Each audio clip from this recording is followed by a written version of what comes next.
Simon, stop it. Stop it. The man said it was safe as houses. Just go and get your maths book and then we'll get you to school. You all right? Yeah, I'm fine, love. I'll get the rest of the stuff from my dad's this morning. Oh, right. Well, I thought we were going to go and visit Stella. Oh, I think the last thing your mum needs is a load of people crowding round her bed. I'll talk to Owen about getting the buckets pushed up. Or maybe we should get Frank to pay rent on new premises. Or better still, chuck him out of the factory, set up there. And take bets on what? The 330 blanket stitch at Nick again? I'll suggest it to Carl. There's one person who'd love to bounce Frank out of his swivel chair. You should have heard him. Drivers like him should be strung up. Did I tell you no? There was no sign of breaking out there. Yeah, you told. Maths book, check. Right. Why do they say it's safe as houses? It is houses. Simon, please, will you just stop it? Love, he's all right. They wouldn't let us back in, mate, would they, if it were dangerous? Sorry, it's just me. I just keep thinking the old place is going to come crashing down around our ears. Go on, tell me I'm mad. You're mad. You're mad. Right, come on, you. School. Come on. See you in a bit. Bye, love. See you, Pop. Surely. Just wish I could feel one thing at a time. I was really relieved that she's going to be okay. I was, honestly. It was like, right, this is my second chance. And then I'm sat outside school waiting for our Si, and I started thinking through a conversation we'd had. And I remembered that I'd said that I'd have to ask Janice how old I was this one time when I went to hospital. I mean, I bet that hurt her. I didn't mean to. Do you think it did hurt her? And then our Si comes in, full of his day. And suddenly I feel like this wave of... Well, it wasn't exactly anger. It was more like... Oh, I don't know. Guilt. I mean, it's not my fault.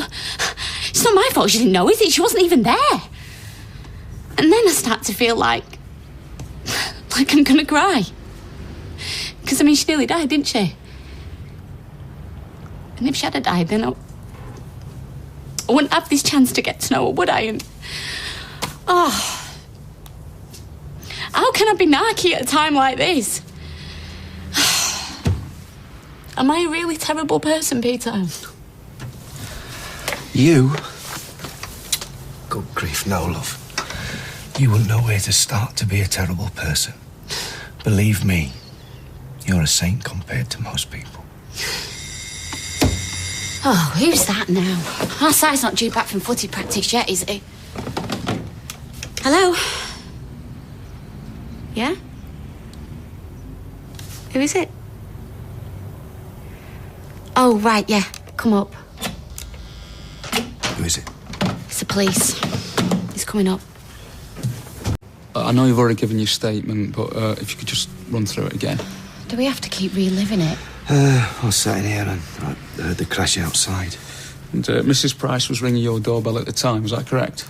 Yeah, that's correct. So I went downstairs, I saw what happened, then I came back up here to call an ambulance. OK, and what did you see exactly? Well, the car hit the curb and it had smashed through the bookie's window, and Stella, Mrs. Price, she was just lying on the ground. Did you see Mr. Foster? Did you? And did you speak to him?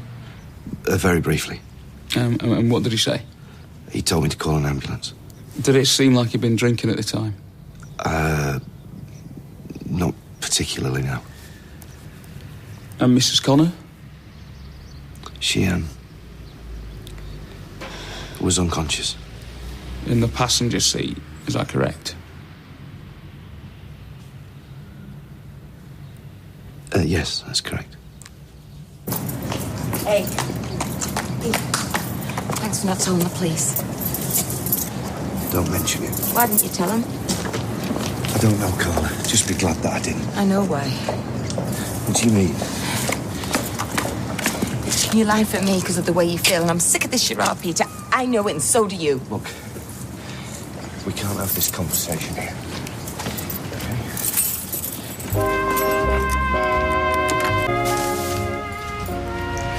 Carla, how many times do I have to say it? I love Leanne. Until you convince yourself, maybe because you don't convince me. Carla. You lied because you care for me. Just admit it. Yeah, I do. And you want to protect me. I do. Because I see a fellow drinker who's messed up on the booze again. And I know you'll be punishing yourself more than the coppers ever could. I've been there, remember? Yes, so we understand each other, Peter. We do. We've got a connection you can never have with Leanne. How can you love her if she doesn't understand you? Understanding, that's not the same thing as love. If it was, I'd be sleeping with half the alcoholics this side of Stockport. It is not just that. I have seen the way you look at me sometimes. Don't think I've forgotten that kiss. Yeah, I've told you it was a mistake. It wasn't a mistake for me. And deep down, you don't think it was a mistake either. I do. I do. Okay, well. Then why did you do it? You can't blame the booze. You were stone cold sober. I had a moment of weakness. And I resisted because of Leanne. Can't you see that? It's her that makes me strong. That's why I love her. Well, if that's true, why do you keep coming back to me? Because you won't let me go. I tried to walk away from you, but you won't let me. So why didn't you tell the police? Why didn't you take that chance to get me off your hands? Maybe you wanted Frank to go down for it so that we could be together. You're living in a fantasy land. I would dump him tomorrow if you asked me to. Frank's a good man. He loves you. I don't love him. Then don't marry him. Is that what you want? No. No, it's not what I want. I love you, Peter. I love you.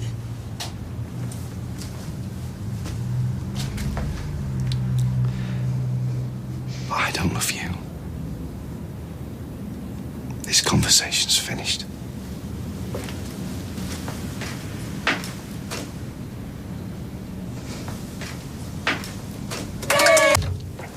Okay. Yeah. All right, thanks then. Bye. Well? Yeah, it's good news. She said she's responding well to the antibiotics and she might even be out at the end of the week. Ah, that's brilliant. Yeah, it is. Hey, love.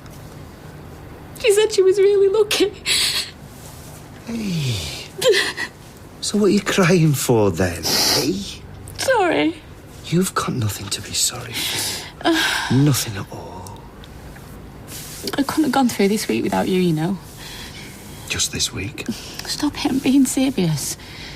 Come here. Come here. Come here. Don't look at the date.